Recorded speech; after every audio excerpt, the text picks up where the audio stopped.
Welcome to Straight Outta Savannah, where the magic happens.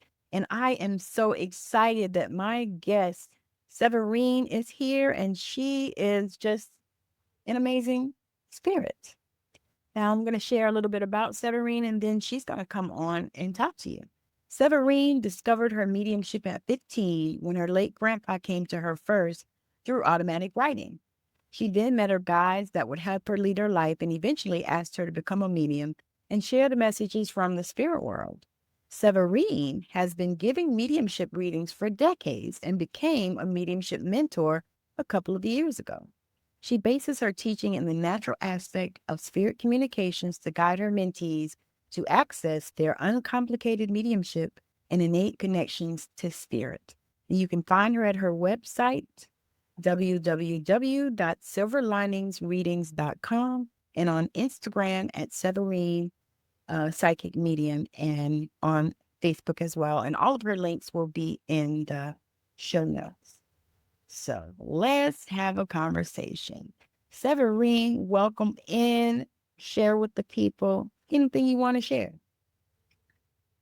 So thank you, Tammy, for having me today. It's a pleasure to meet you and to share my story to your followers and listeners. As you said, I'm a psychic medium. I've been in contact with the spiritual since I was a teenager, and the presence of my guide have been so tremendously important in my life and helped me today really progress in my spiritual journey.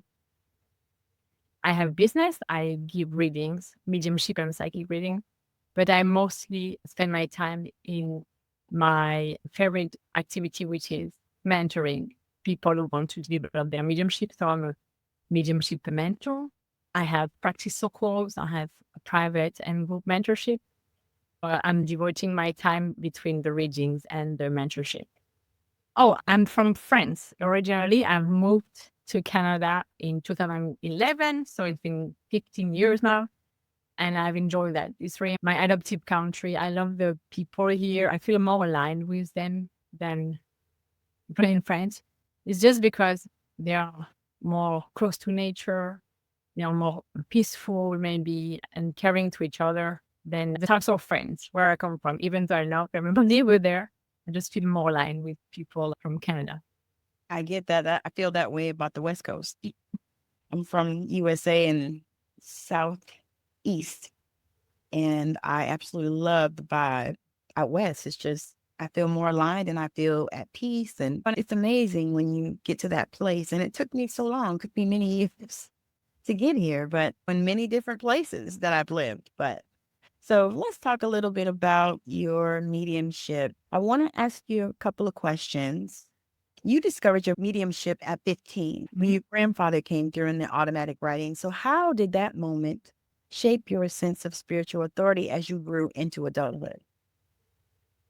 Before that, I was barely agnostic. So I didn't think about a life after death, and I didn't even really bother. I wasn't really interested in the topic. So my grandfather came to me through automatic writing as I was about to do my homework. So it really took me by surprise. I started to write things with my hand. Then as I started to master my skills a little bit better, we could do that telepathically. So I had conversation with my grandpa telepathically, and guys would come. So I slowly integrated this part of me, thanks to my grandpa, who triggered the enlightenment, and I started to talk to my guides. That was a big help because they started to tell me why we were here and what I was doing here, and removing all the pressure on my shoulders. Because when you're young, you're like, oh my God, I'm chosen, I can speak to spirit. They're saying, you think you're the only one? If you like what I want, I am special. I can speak. I'm special. And you did tell me, no, sit down. It's okay.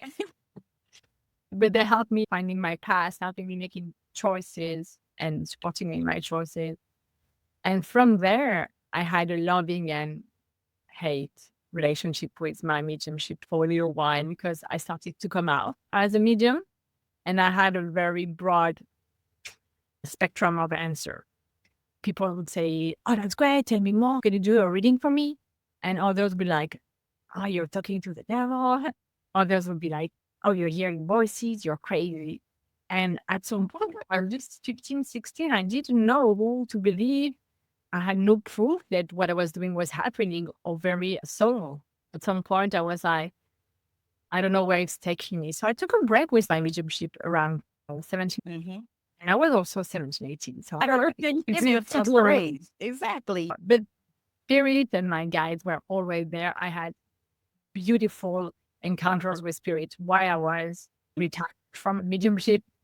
And even 20 years later, when I was in the second half of my 30s, my guide said, "You're ready now. You can become a medium." And I was like, I don't know. I don't have time. I don't have energy. I had a family, 3 kids. I'm like, you're kidding me. And they made things happen for me to have time, space, and energy. And I'm like, what we got to? So at that point, I invested in developing my mediumship. And 1 year later, I was in business. That is so powerful. And you said that you were raised agnostic. You said that is awesome. And I think that makes you an empty vessel for spirit. Yes, I didn't have You didn't have limited. to overcome things that I had to overcome, like being raised in the Pentecostal church in the South. Okay. There were so many things because just like you said, when you started coming out and people were saying, "Oh, you're the devil," that's what they did to me too. On YouTube, they would write, "You need Jesus," and all kinds of crazy crap. And I was Oh, like, you wouldn't know him if he walked up to you.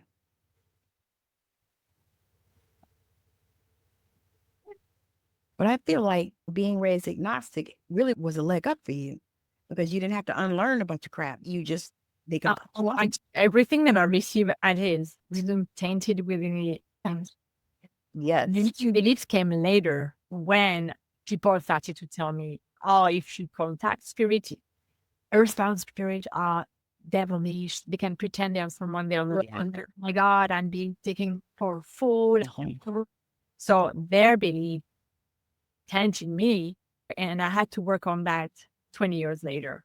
When I really wanted to embrace my mediumship, I was like, I love communicating with spirit. Scared to the death of sleep. So how do you work like that? How can you give a beautiful reading, provide the most beautiful and healing messages to someone who will survival of the soul? And then when the reading is done, you cleanse everything around you, you pray, you meditate to cleanse your energy. But you cannot fear someone you work so intimately with. So I had to go through my own fear and understanding who was really spirit. And as you said, just clean myself from the limiting belief. So to me, that makes it so good when you work with people that have come from those backgrounds. Say somebody came to you and they had that limiting belief. How would you help them to shift it? I was surprised a lot of people are actually scared of spirit while developing damage because they're calling. So they go, but they go with all this limiting belief. When I say it's just a matter of how you consider spirit. If you think that spirit is just the purest, highest loving soul, then you're surrounding with angels, basically. Spirit are as beautiful as angels. If you tell someone you have angels behind you, they will be like, oh no, they're like, oh, angels behind me. Yeah. So spirit are really a different kind of soul, but as pure and loving, they removed their human costume and all the choices that came with that. And so I tell them to consider the way they see spirit and also just to say, I had to go through the realization that spirit was just like air. I cannot see it. It's all around me. I can hint as much as I want, but they are here and they're here for my benefit. So we are also part of a network of souls. And we call usually this network the oneness. It's like we're all together. So no matter what you want, they are here and they are as beautiful as you are. So as soon as you understand you're just one spark of this beautiful ball of light, and everybody was as beautiful as any soul can be, then you take it easy. You can wait to see those beings that have been on the other side and now are pure, loving. And it's an awareness because for me, my journey started when I was really young and it started in a really different way than I've ever heard anybody speak of it. But my grandmother was a pastor. And so we used to go to all these funerals and stuff like that. I called it a certified funeral goer. And so these funerals. But before that, he would go and visit people that were sick. And sometimes they weren't sick. I started seeing the person in the box. And I would see them in whatever clothes they buried them in. And sometimes the people weren't sick that we knew. It wasn't somebody that had cancer, because she would go and pray over people and all this stuff because she was a prayer warrior and all that. We would go to these little churches and do these healing services. Like little churches in the back. She would call me out to lay hands on people and pray over them, and they would get healed. And so I knew from that time I was a healer. But the mediumship part came where I would see the people in the box. And what scared me was I would go to the funeral and they would have on the exact same thing that I saw. A vision of them in the box. It was like a vision. Like right there, I look at them and all of a sudden that pops up and I'm like, oh my God. So what do you do about that as a little girl? Exactly. What the adult will tell you about will imprint you a lot, will influence you a lot. So what kind of answer did you have from your grandma or anybody else? Oh, she just told me that I was supposed to pray. And because I asked her what I was supposed to tell the people. And she said that I should ask God, pray and ask God if I should tell them. Because some people, they might not can handle it. And especially not from a 6 or a 7-year-old. And so she told me that. And then she said, and I asked God to take it away because I couldn't talk to anybody else but my grandma. Nobody else was understanding. I was already the weird kid. No. And it did. It went away for a while. So, yeah. Yeah, spirits are very respectful of your boundaries. This is what people need to know. Sometimes they tell me, oh, I lose my connection or I'm hard time reading. Are you aware of your inner boundaries? And I welcome spirit. I'm like, oh, sure. Yes. Yes. Speak to that because that is so real. And I just really kind of got that within, I guess, about this last year or two. Like I said, we moved about a year ago in March. And we moved from the city to the country by the ocean. So that was like such a major transition. But you don't realize the inner boundaries that you have. Because the outer ones, you're like, oh, yeah, no, like certain things. My family knows that if somebody dies at midnight, don't call me. They're going to still be dead. Because people do that. Oh, like 2 o'clock in the morning. I'm like, are they already dead? Then why are you telling me? No, like then go like I'm not gonna raise your hand across the country. Yeah. So but you don't realize you have those boundaries, but then you have the inside one. Speak to that. yeah, exactly. Understanding how you feel in the relationship you want to have with spirit, and they will respect that. So what you actually see today is the answer to your desire, your plan. So if you feel that, oh, I cannot keep my connection, I don't have a strong understanding of what they send me, I don't have this like what I call 4D experience where each impression that they send is like I'm living it, is because you're scared. And it's not what we are asking you to basically blend with someone you don't know and you don't know anything about them. You don't know their story. They could be the best person on earth, or they could be worse. or okay. And let's be honest, someone who comes to see a medium sometimes is because they have unfinished business. So you don't know, but you have to move yourself, take yourself away from the story of the costume you wear. Yes. Carry. Oh, yes. And remember that just a pure, now pure light, pure, beautiful soul. And it is the soul that is going to talk to you, not the person who made certain decisions. I was scared because the first time I saw an homicide, it was actually a wife who had been killed by her husband. I was so shocked by the image. I don't want to see any blood anymore. I want to stay away from the violence in the death. But the problem is that I didn't have any clarity anymore when it was too sensitive. I just work with spirits to feel how you feel today and they feel so loving, so compassionate. And even if they show me something that was a car accident, the person didn't wear a seatbelt, I will see this accident. But now that I'm connected to them, I just feel the love, how their soul feels now. And it's okay, I understand that the accident was violent. And I will not lose myself into, oh my God, this human experience was tragic. The soul goes, the soul is very good. The soul feels perfect. So don't worry. This was just acting. I tell that to the mediums. Obviously, you don't say that to your sister. You don't spend. No, you have to be compassionate with your seer and your words. But so this is where the medium is so important. We're not just translator. We need to interpret and make sure that the way we share the information we have is received without distressing the seer and empowering them with the truth and healing. Yes.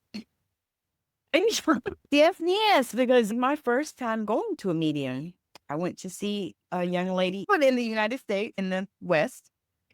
And she was very nice, but I don't know who she was connecting to when she came to me because it wasn't my person. She's, oh, it's an older gentleman in spirit. And I said, yes. And then she starts saying, she says, your grandfather in spirit? I said, yes. And so he was, what did she say? It was like he ruled the roost and this and that. And she said something else. And I'm like, I don't know who the hell she's connecting to because that's not my grandfather. Did Albert, did you tell her she won't have to? I did not say anything. I just did not validate it because I didn't want to hurt her feeling. But I was like, no, honey. No. I said, you said my grandfather. I said, and he is in spirit. I said, so I expected him. But then I had another young lady that I was in a circle with, and she pulled me, and it was the most awesome thing. I was in tears because she pulled my grandparents, both of them. And I lived with them for a time. So I felt like they were my parents. So, I really took it hard when they transitioned. They're with me now. But she gave me a word for it, and it was just amazing. She said, your grandfather's here, and he's holding out a peanut. I just started bawling. I can't even contain it because my grandparents know how much I love boiled peanut. I was out here and I was pregnant with my oldest. I was here in Washington State because my ex was in the military and we were here. And so I was having my baby here and I was crying because I wanted me some boiled peanuts. I just had these cravings, right? So my grandmother cooked me some and sent them to me in the mail. Oh my, no way. A couple big bag. So when he brought through the peanut, I'm like, oh my God. And to me, those are just the most amazing feelings when you help somebody else with that. Exactly. It proves first that they have survived, they are well, and they're with you. They're probably better. Yeah. Our crazy world. No, I don't think death is the worst thing that can happen to you. Some belief that people don't agree with, but for me, because I work with spirits, like for me, death is a transition. I'm in a transitional phase, and death is just another phase. Yeah. I have like more relaxed point of view with that. Of course, it doesn't remove the grief, and when you lose someone, like the physical contact, knowing you can talk to them anytime, see them, hug them, you cannot change that, but release, providing some relief about survival, with you. And I tell people it's like they're shedding their skin suit. exactly. Yeah. So I think it's amazing because, so my ex-husband died, I think on the 18th of last month. Yeah, last month. Oh my God, We'd been divorced since 2009. okay. I had forgiven him and all that. I was doing that. And he used to, before he got sick, he would call me a couple times a month and just talk because he drove trucks. And I think he always thought, because we were together for 20 years and we got together at 17 and got married at 19. I had a couple kids, but he had been sick 10 years. He had a couple strokes and he was kind of down and had some dementia going on. But before that, he would call me a couple times a month. And I was getting ready to be married to my husband now. But he would call and I would talk to him. And he would always apologize and tell me how sorry he was and how he did me wrong. And I was like, you know what? This has been asked and answered. So you don't have to keep calling me with that stuff. I said, because we already done that. You know it, I know it. I've forgiven you. Let's move on. But then he was trying to get the kids, this and that. Anyway, he came to visit me in spirit about a couple months ago now, and he was still alive. And he came in spirit because he lives on the East Coast, and he wasn't in the world. He was in and out of the world. And I didn't realize it was goodbye because he's come to visit me time to time. And when my brother-in-law called me and told me that he had transitioned, it felt like a cord cutting. And I was like, oh, because if I think about it, I was 17 to almost 40. When he would call me and ask me things because he knew that I knew, because I've known him more than anybody else. I'm like, okay. And then we connected by those kids. But it was a stage of grief that I did not expect that I experienced, because my kids, they were good at, because I asked them, I said, are y'all going to the funeral? And they said, no. My son said, my daddy been gone for a while. His transition, good. I'm not doing that because I'm going to Key West. My daughter said, no. I said my goodbyes the last time I saw him, because they know that funerals are for the living. And so they said they weren't going, so I didn't go, because I was only going to go if they went to support them. So anyway, I'm driving in a car and the song comes on and I'm like, oh my God. And all of a sudden I am pouring waterworks, and I'm not a waterwork girl. I'm like, oh my God, just that level of grief. And not even because I was excited and happy that he transitioned, because he was in such a bad state. But I know, knowing how I know him, he would not have wanted to be like that. He wasn't that type of person. So I was like, I know that was a blessing. I had to talk to his other daughter and tell her, because she was all sad. But yeah, just that thing is not linear. It just pops back out. And so the work that you do is so important, because I believe that it connects the people with their people so that they know that they're good, that they're all right, all of that, because people actually wonder about that stuff.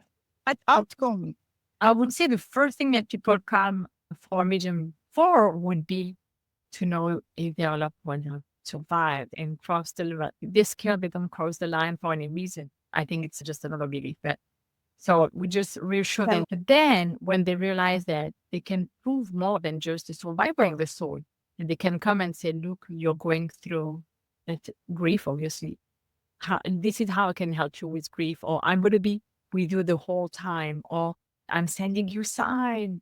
You can feel me. And when you have this type of proof, additional proof of the presence of the spirit, and that the work we're going to do with you on your journey in this life, I think this is what people don't expect. It's just for you to give a groceries long or pieces of evidence about their life and their survival. But spirit comes mostly to help you heal and guide you. And I hope that everybody who goes through a medium leave the reading with feeling that they've been at least healed and or guided by their loved one. And you see, to me, that is the most important part, because I often get emotions. I get that all the time. And I get guilt, and they'll come through and say, I know I wasn't with you as much as you wanted me to be, or sorry, I worked too hard, or stuff like that. And that's interesting.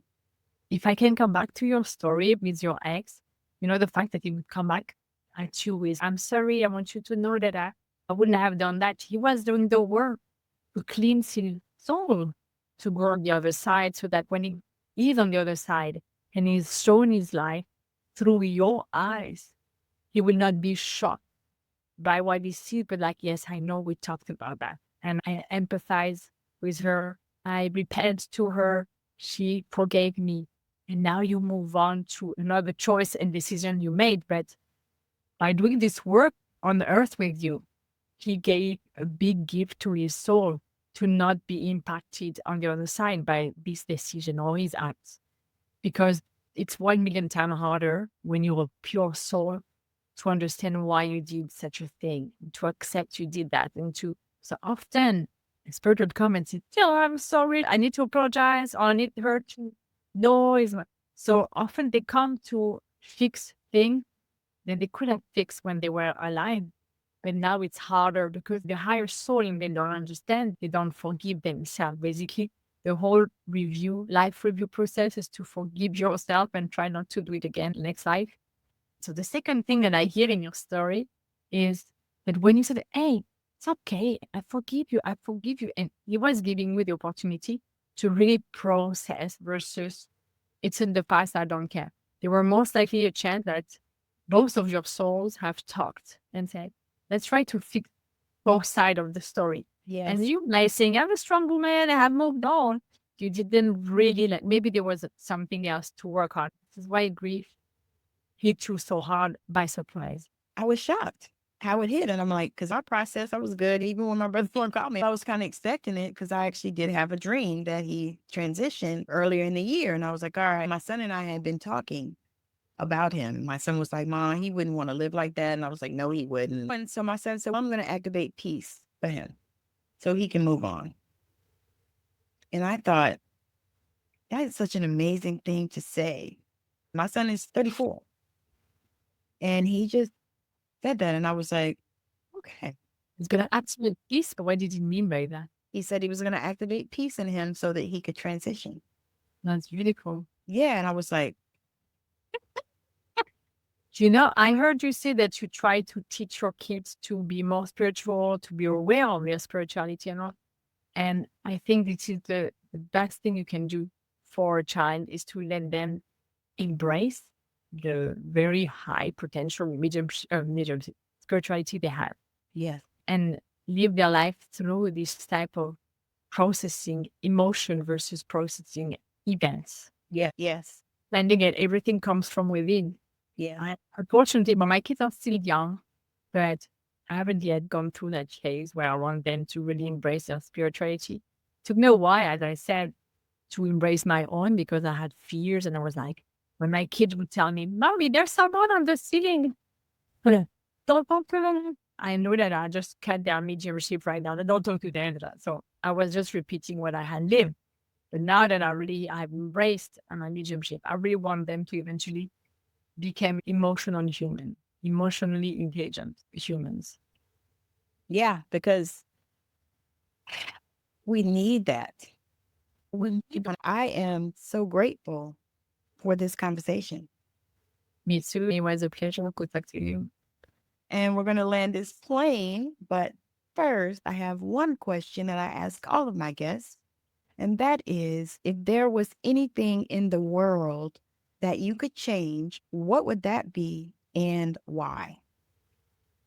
On which we were taught as children to embrace our spirituality, our mediumship, the connection to spirit we have very naturally, and embrace the communication because they are better teachers than anyone else on earth.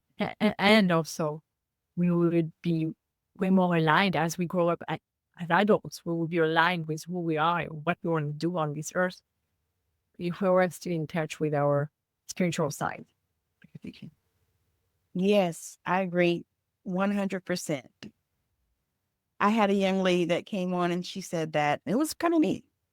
She was a human design person. And so she said that she would love it if we had little welcome to Earth books for the kids and the parents with their human design, their astrology, their natal chart, and all these things so that the parents can understand the kids better and know who they are. Rather than what happened to most of us, we had to come into this stuff. But she said if they had the Welcome to Earth book, like I'm a reflector in human design. My children are both, I think, manifestor, and I think one's a manifesting generator or something. And how did I do that? But I'm a projector. I'm a self-projected projector. I live with generator, manifestors, and I'm like, where do they get all this energy? I'm like, I don't know who these people are. But then I understand, okay, we are not made of the same energy and we're not supposed to use it the same way. So I need to respect mine as I respect their energy. yeah, I will do this book. It would be very cool. I think we do these things like human design type of books. That's a good idea. That's a good I idea. told her, I was like, that is amazing. I saw is almost my favorite answer out of 300 interviews. I thought that was neat. And there was another girl that came on after her, and she was an astrologer. And she said the same thing. Because think about it. You look at your natal chart, my God, that thing is you. For the most part, I looked at mine, we've been looking over mine, and it's like, how do they know? Honestly, I was surprised. I've never been too much of a believer in astrology, Mm-mm. but every time I try, I'm like, how do you get that from my name? How do you get that from my date of birth? Human design just blew my mind. I was like, Exactly. they know me better than I thought I knew myself. Because you start going through, because I've got one. I printed it off because I wanted to highlight it. I got it on the computer and I'm looking through it. I'm like, really, my Neptune is in my eighth house or anything? Yeah, you know. But it's interesting to look at it and see. But I think that is one of the most amazing answers as well. Thank you very much. Because, it's necessary. And I believe that with everything that's going on, we definitely need that. I agree. I hope that with what's happening, it actually shifting the human minds into where do we want to go? Do we want to go to more technology, AI, more technology and maybe super intelligence, and or do we want to be closer to how we feel and who we are? There are those things that take us closer to happiness versus performance versus wealth, unfortunately. And I hope it really reach the youngest generation. And they're like, I don't want to work at 9 to 5 for someone who's going to take 50% of the bonuses and the benefit of the company. No. It's generational, just like you said, because so my son just graduated to get his master's, right? So proud of him, super proud of him. I said, boy, I said, you got more education than both of your parents.